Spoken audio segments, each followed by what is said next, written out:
मायने में महत्वपूर्ण है कि सभी विधायक जो मंत्रिमंडल में शामिल हो रहे हैं नए और जो प्रमोट हो रहे हैं उनको इस बात का एहसास हो कि प्रदेश कांग्रेस कमेटी के वो विधायक हैं और उस नाते ही उनको मंत्रिमंडल में शामिल किया जा रहा है। लिहाजा कांग्रेस के कार्यकर्ता के प्रति भी उनकी सद्भावना होनी चाहिए।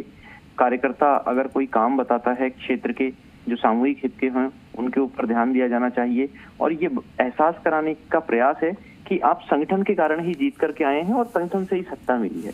देखिए, मिशन 2023 को लेकर के कांग्रेस अब मोड में आ चुकी है और उस मिशन मोड के चलते ही 2023 में सत्ता वापसी कैसे होगी, जब उस कार्यकर्ता को ये एहसास होगा कि सत्ता में उसकी भागीदारी है जिसने पहले पार्टी को चुनाव जिताया। और इसी के चलते सभी विधायक जो मंत्रिमंडल में शामिल हो रहे हैं वहां पहुंचेंगे। जो मंत्रिमंडल में मौजूदा सदस्य हैं, क्योंकि किसी को भी ड्रॉप नहीं कर रहे अशोक गहलोत, वो भी वहां पर पहुंचेंगे। अब 30 पद हैं मंत्रिमंडल में और वो 30 के 30 भर जाएंगे।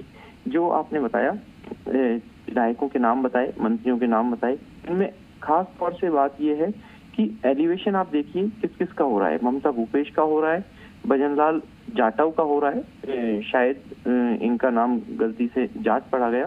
ये भरतपुर से आते हैं, वैर से ममता भूपेश टिकराय से आती हैं। आप देखिए पूर्वी राजस्थान को कितना वेटेज दिया गया इस मंत्रिमंडल में। मुरारीलाल मीणा, रमेश मीणा, विश्वेंद्र सिंह, ये ऐसे नाम है जो पूर्वी राजस्थान के हैं, बड़े नाम है।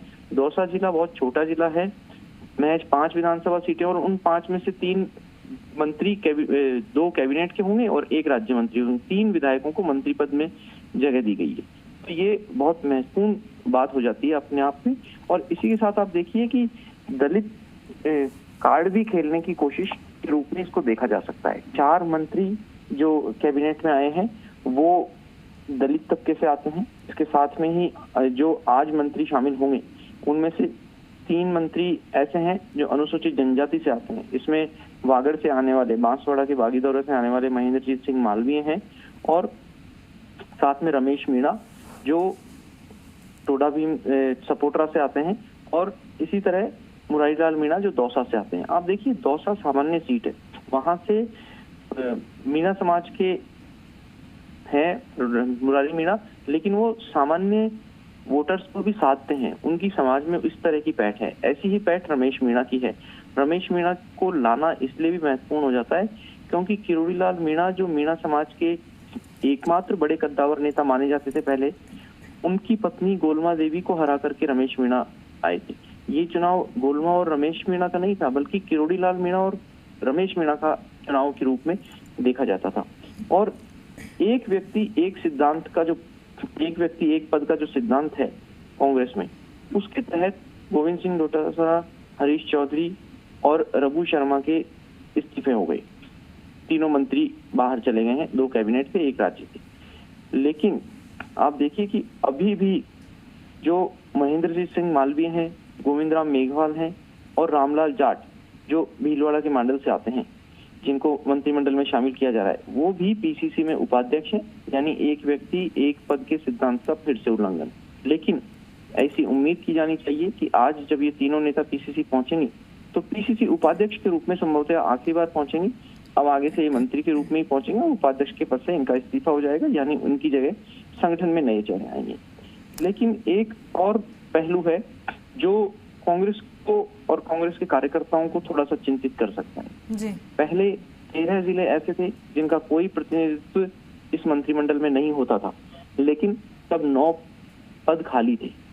9 पद खाली होने के बाद में 13 जिले नहीं होना तो ये माना जाता था कि 9 जिलों को कहीं एडजस्ट किया जा सकता है। लेकिन अभी भी 12 जिलों का सरकार में कोई प्रतिनिधित्व नहीं होगा। इसमें अजमेर शामिल है। अजमेर संभाग मुख्यालय भी है और देखिए अजमेर में आमतौर पर परंपरा रही है कि कम से कम 1 या 2 मंत्री अजमेर से लेते रहे। हालांकि अभी परिस्थितियां ऐसी हो गई हैं, रघु शर्मा जीत करके आए थे केकड़ी से, वो प्रभारी बना दिए गए हैं गुजरात के, और राकेश पारीक जो मसूदा से जीत करके आए थे, उनका नाम अचानक से दौड़ में आया था मंत्रिमंडल में, लेकिन वो फर्स्ट टाइमर है और फर्स्ट टाइमर के उनको शामिल नहीं किया जा सका। इसी तरह उदयपुर संभाग मुख्यालय का रिप्रेजेंटेशन करता है उदयपुर, और उदयपुर जिले से भी कोई मंत्री मंत्रिमंडल में शामिल नहीं होगा। सीकर ऐसा जिला है, शेखावाटी का मजबूत जिला है, गोविंद सिंह डोटासरा आते थे। हालांकि महादेव सिंह खंडेला का नाम यहाँ से उम्मीद थी कि शामिल हो जाएगा, लेकिन निर्दलीय विधायकों पर वीटो लगा दिया गया था। ये कहा गया कि निर्दलीय विधायक जो जीत करके आए हैं वो लगभग अशोक गहलोत के समर्थक माने जाते हैं। अगर उन्हें मंत्री नहीं भी बनाया जाता है तो वे सरकार से इधर उधर नहीं होंगे, उनका समर्थन सरकार के पास रहेगा। ऐसी सूरत में उम्मीद की जा रही है कि महादेव सिंह खंडेला भविष्य में विधानसभा के उपाध्यक्ष हो सकते हैं। प्रतापगढ़ जिला है, डूंगरपुर है, श्रीगंगानगर है, हनुमानगढ़, चूरू, धौलपुर, टोंक और सवाई माधोपुर वो जिले हैं जहां से कोई भी मंत्री नहीं है। इसी तरह सिरोही, देखिए टोंक से खुद सचिन पायलट आते हैं जो पीसीसी के अध्यक्ष रहे हैं, पूर्व में उप मुख्यमंत्री रहे हैं। उनके जिले से कोई मंत्री कैबिनेट में शामिल नहीं हुआ, काउंसिल ऑफ मिनिस्टर्स में शामिल नहीं हुआ। सिरोही वो जगह है जहां से संयम लोढ़ा जो निर्दलीय विधायक के रूप में है, जीत के आए, सरकार के सुरक्षा कवच के रूप में काम करते हैं विधानसभा में। आमतौर पे जब भी बीजेपी हमलावर होती है तो संयम लोढ़ा ही सरकार को बचाते हुए दिखते हैं, क्योंकि जो कांग्रेस के सक्षम और बोलने वाले मजबूत नेता थे उनमें से ज्यादातर मंत्रिमंडल में शामिल हो गए हैं। इसलिए सुरक्षा कवच अब तक संयम लोढ़ा ने मुहैया कराया है। लेकिन कुछ समीकरण सोशल इंजीनियरिंग की, संयम लोढ़ा जैन समाज से आते हैं, शांति धारीवाल जैन समाज से मौजूद हैं, प्रमोद जैन भाया मंत्रिमंडल में मौजूद हैं, और अगर वैश्य वर्ग ओवरऑल काउंट करें तो सुभाष गर्ग भी इसमें शामिल हो जाते हैं। हालांकि सुभाष गर्ग के भी एलिवेशन होने की उम्मीद जताई जा रही थी। संकेत यही दिए थे सूत्रों ने कि भरतपुर से एक राज्य मंत्री का प्रमोशन हो सकता है, लेकिन वो संकेत समझने में चूक इस तरह हो गई कि आप देखिए सुभाष गर्ग की जगह भजनलाल जाटव का प्रमोशन हो गया, जबकि पहले कयास इस बात के लगाए जा रहे थे कि भजनलाल जाटव को थोड़ा हल्का किया जा सकता है। खिलाड़ी लाल बैरवा वंचित रह गए, कई नेताओं ने सूट भी सिला रखे थे। हालांकि कल रात को 8 बजे डिबेट में जब रामनारायण मीणा आए थे ऑफिस, तब भी नया सूट पहन करके आए थे, और देर रात गोविंद सिंह डोटासरा के घर पर उनसे मुलाकात भी हुई। तब भी वो इस उम्मीद को लेकर के आश्वस्त थे कि हो सकता है उनके पास कोई फोन आ जाए। पीसीसी चीफ से मिलने आए थे कि हो सकता है पीसीसी चीफ उन्हें कोई संकेत दे दें। अब संभवतः रामनारायण मीणा को संगठन में एडजस्ट किया जाएगा। हालांकि पूर्व में विधानसभा उपाध्यक्ष रह चुके हैं, लेकिन ऐसी परिपाटी कम देखी गई है कि जिसको एक पद एक बार दे दिया विधानसभा अध्यक्ष या उपाध्यक्ष का, उसको फिर से बनाया जाए। और आप ये देखिए कि राजेंद्र गुढ़ा झुंझुनू से हैं और ब्रजेंद्र ओला झुंझुनू से हैं, तो इस तरह झुंझुनू जिले से 2 मंत्री हो गए। और बीकानेर जिला वो है जहां से 3 मंत्री इस काउंसिल ऑफ मिनिस्टर्स में शामिल हो जाएंगे। बीडी कल्ला और कंवर सिंह भाटी अभी पहले से मंत्री परिषद में मौजूद हैं, और इसके साथ में नया नाम जुड़ जाएगा खाजूवाला के विधायक गोविंद राम मेघवाल का। और खास बात यह है कि आप देखिए कि भरतपुर जिले से 4 मंत्री हो जाएंगे। सुभाष गर्ग हो जाएंगे, भजनलाल जाटव हैं, विश्वेंद्र सिंह आ जाएंगे, और जाहिदा कामा से आती हैं। पहले भी दूसरी बार की विधायक हैं जाहिदा, और पहले संसदीय सचिव रही है। हालांकि बसपा से आए विधायकों में मायूसी है। उनका ये कहना था कि 3-3 का जो फॉर्मूला पहले अशोक गहलोत ने लागू किया था, जब पिछली बार 6 विधायकों का विलय किया गया था, तो 3 विधायकों को मंत्री बनाया था और 3 को संसदीय सचिव बनाया था। तो कम से कम उस फॉर्मेट को फॉलो किया जाना चाहिए। जबकि बसपा से आए विधायकों में केवल एक राजेंद्र गुढ़ा को राज्य मंत्री बनाया गया है। राजेंद्र गुढ़ा पहले भी राज्य मंत्री रह चुके हैं। बसपा से जो आए विधायक हैं उनके लिए एक दिलासाजनक ये बात हो सकती है कि अभी भी संभवतः 15 संसदीय सचिव बनाए जा सकते हैं, ऐसी सूत्रों ने संकेत दिए। 7 विधायकों को मुख्यमंत्री का सलाहकार बनाया जा सकता है। लेकिन राजस्थान की राजनीति में अशोक गहलोत वो चेहरा है, उनके पास वो दिमाग है कि उन्हें किसी की सलाह की जरूरत नहीं है, वो दूसरों को सलाह देते हैं। तो अगर कोई सलाहकार बनता है तो वो ठीक है कि उसका सम्मान रह जाएगा, इतनी बात उस सम्मान की खातिर है। और संसदीय सचिव जो बनेंगे, संसदीय सचिव के पास में भी कोई बड़ा दायित्व तो नहीं होता है, वो मंत्री परिषद की बैठक में शामिल नहीं हो सकते हैं, लेकिन संभव है कि अशोक गहलोत उन्हें कुछ विभागों से अटैच कर दें, जैसा पहले भी वे करते रहे। खास बात यह कि संसदीय सचिव को शपथ दिलाने के लिए ना तो विधानसभा अध्यक्ष को कहना पड़ता है, ना राज्यपाल को कहना पड़ता है। मुख्यमंत्री अशोक गहलोत खुद उन्हें शपथ दिलाने में सक्षम है। मुख्यमंत्री ही अब से पहले संसदीय सचिवों को शपथ दिलाते आए हैं। सचिन पायलट कैंप को वेटेज देने की बात जहां तक है, क्योंकि ये देखा जा रहा था कि सचिन पायलट ने ताल ठोकी अपने साथ आए विधायकों को मंत्री परिषद में शामिल कराने के लिए। तो हेमाराम मीणा, रमेश मीणा, विजेंद्र ओला और मुरारीलाल मीणा, ये 4 चेहरे हैं। लेकिन इसमें भी आप देखिए कि 2 को कैबिनेट मिली है और 2 को राज्य मंत्री का पद मिला है। मुरारीलाल मीणा पहले भी राज्य मंत्री रहे हैं, उन्हें कुछ संकेत मिले थे, कुछ उम्मीद थी कि वो मंत्री परिषद में आ जाएंगे, लेकिन उम्मीद इस बात की थी कि वो संभवतः कैबिनेट मंत्री बनेंगे। हालांकि कुछ नहीं मिलने से बढ़िया कुछ तो मिला, ये बात हो सकती है, लेकिन सामान्य सीट से जीतकर आने के नाते मुरारीलाल मीणा ये अपेक्षा कर रहे थे कि उन्हें कैबिनेट मिनिस्टर बनाया जाएगा। इसी तरह ब्रजेंद्र ओला को राज्य मंत्री बनाया गया है, वे पहले भी राज्य मंत्री रह चुके हैं, उन्हें भी उम्मीद इस बात की रही होगी कि उन्हें कैबिनेट मिनिस्टर कम से कम बनाया जाएगा। हेमाराम चौधरी जो बाड़मेर के गुड़ामलानी से आते हैं, वो पहले भी मंत्री रहे हैं, रेवेन्यू मिनिस्टर रहे हैं, संभवतः इस बार भी उन्हें राजस्व मंत्री बनाया जाएगा। रमेश मीणा की जहां तक बात है, सचिन पायलट कैंप से आते हैं, सचिन पायलट ने पैरवी भी की उनके लिए, और आप ये देखिए कि उनकी मंत्री परिषद में शामिल होने में उनकी आस्था का भी बड़ा योगदान मानते हैं उनके समर्थक, क्योंकि आजकल वो घंटों भगवान की भक्ति में रहते हैं। इसी तरह विश्वेंद्र सिंह का नाम भी सचिन पायलट की तरफ से आया हुआ बताया जा रहा है। वो भी आप देखिए कि जब पिछले साल जुलाई अगस्त 2020 में जो राजनीतिक अस्थिरता का माहौल बना था, उस दौरान 3 मंत्रियों की बर्खास्तगी हुई थी मंत्री परिषद से, जिसमें एक सचिन पायलट थे, एक विश्वेंद्र सिंह थे और एक रमेश मीणा थे। अब कम से कम 2 मंत्रियों के पद की बहाली हो गई है। सचिन पायलट ने खुद ने कह दिया कि उन्हें मंत्री परिषद में कोई पद नहीं चाहिए, अगर वो पद देना ही है किसी को, पार्टी को, तो वो संगठन में अब कोई जिम्मेदारी चाहते हैं। संगठन में अब जिम्मेदारी उन्हें क्या मिलती है? क्या राष्ट्रीय महासचिव के रूप में जिम्मेदारी मिलती है, या भविष्य में वो राजस्थान कांग्रेस में कोई बड़ी जिम्मेदारी देख रहे हैं? ये भविष्य के घर में है, लेकिन कांग्रेस इलेक्शन मोड में आ चुकी है, इलेक्शन मोड में काम कर रही है। एक चीज और देखिए आप, बांसवाड़ा बहुत छोटा जिला है, लेकिन वहां से भी 2 मंत्री अब हो जाएंगे, अर्जुन बामनिया हो जाएंगे और महेंद्रजीत सिंह मालवीय हो जाएंगे। हालांकि मालवीय अब तक विधायक के रूप में ही थे, लेकिन बामनिया राज्य मंत्री थे।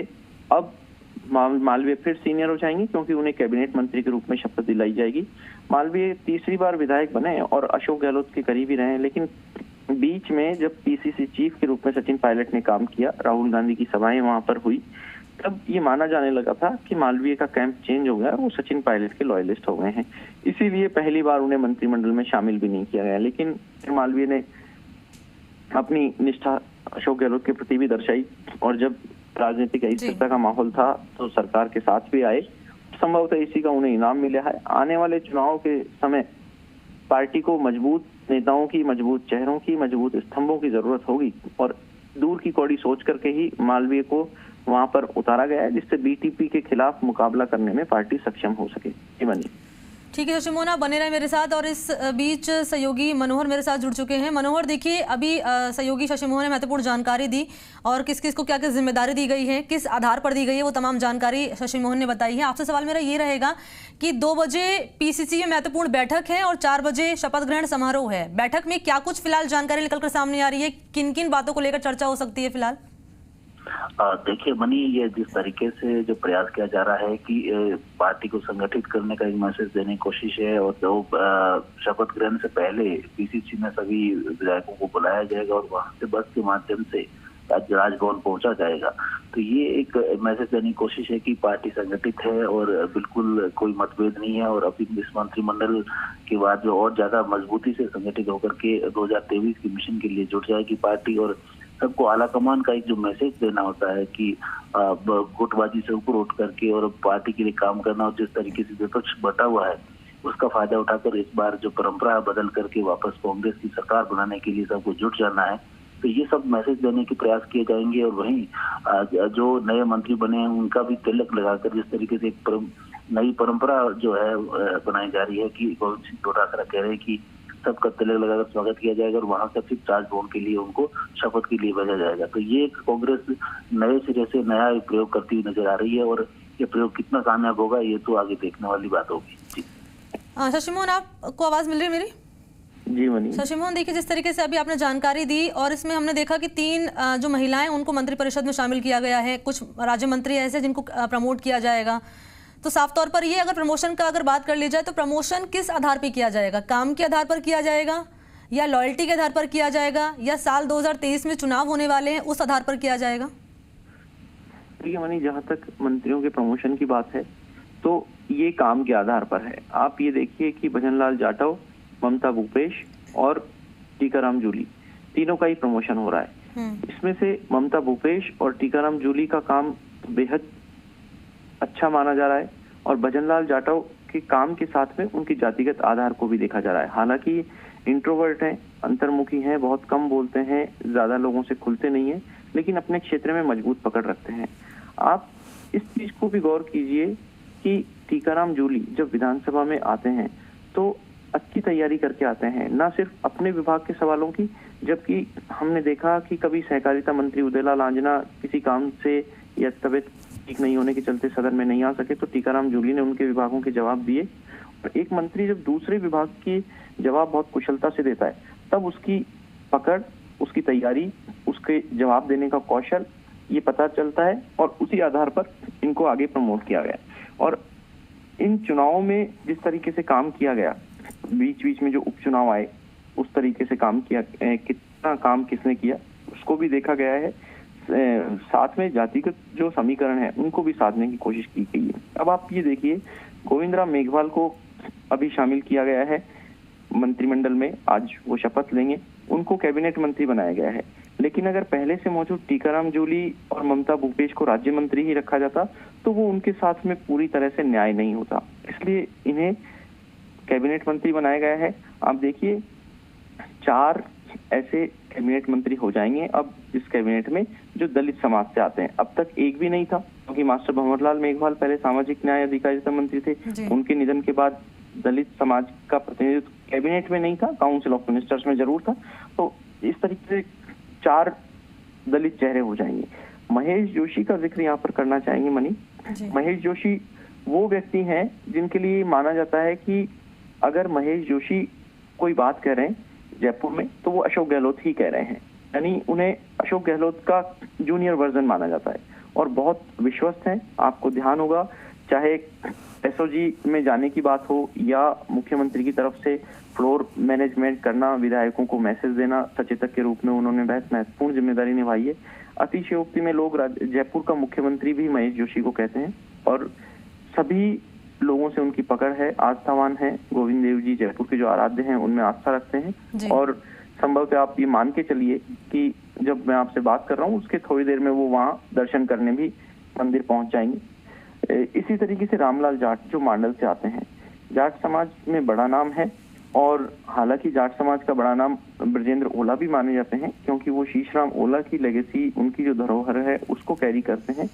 लेकिन रामलाल जाट को कैबिनेट मिनिस्टर बनाया गया है और ब्रजेंद्र ओला को राज्य मंत्री बनाया गया है। इसी तरीके से विश्वेंद्र सिंह जो भरतपुर के पूर्व राज परिवार के सदस्य हैं, उन्हें भरतपुर में राजा साहब के नाम से जाना जाता है और राजा को बनाना मंत्री, यह संकेत है कि भले ही विश्वेंद्र सिंह अपनी बेबाकी से जो जवाब देने का उनका स्टाइल है, कभी भी जो बात करते हैं वो दिल से बात करते हैं, कोई ये नहीं देखते हैं कि किसका ध्यान रखना है, किसको अपने बयानों से आगे बढ़ाना है, ऊपर उठाना है, वो अपने दिल से बात करते हैं और उनको मंत्रिमंडल में शामिल किया गया है। बीच में हालांकि वो सचिन पायलट कैंप से माने जाते हैं लेकिन वो मुख्यमंत्री अशोक गहलोत से सीएम हाउस पर मुलाकात भी करके गए और इस तरीके से आप देखिए कि एक लॉयलिस्ट को मैसेज देने की कोशिश की गई है। शकुंतला रावत महिला कांग्रेस की अध्यक्ष रही हैं, राष्ट्रीय महासचिव रही हैं महिला कांग्रेस की और वो महिला रही हैं जो वसुंधरा राजे का जब सेकंड टर्म था उस समय कांग्रेस की एकमात्र महिला विधायक हुआ करती थी। हालांकि इनको तो जल्दी मंत्रिमंडल में शामिल किए जाने की उम्मीद थी लेकिन कुछ देरी हो गई। कल भी जब उनका नाम आया तो उन्हें एक बार की विश्वास नहीं हुआ, जब उनका नाम मीडिया में चला तब उन्होंने सीएमआर से कंफर्म किया, उसके बाद में उन्होंने माना कि हाँ उन्हें मंत्रिमंडल में जगह दी गई है।